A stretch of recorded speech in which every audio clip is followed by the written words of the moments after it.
Ao mkobeti na kudao Osmana komatata kondiseshani amaiti ndimaishingirira pasvaire mama imiririra makandiratidza gwara ndizofambe zvakanaka amai vamunya kubereka amai vamunya kutumbura nekuda kwerudo rwenyu rwamakandipa ndinotenda amai vamunya kubereka amai vamunya kutumbura nekuda kwerudo rwenyu rwamakandipa ndinotenda kubvira ndichiri rusvavawo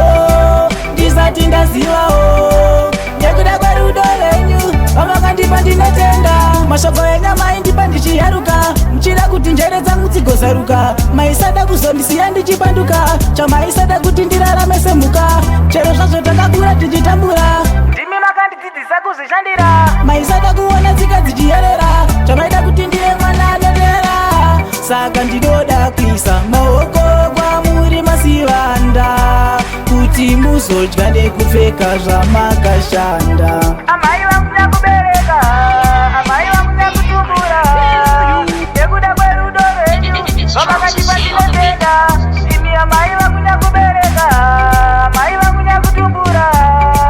nekuda kwerudo rwenyu rwamakandipa ndinotenda kubvira ndichiri rusvavawo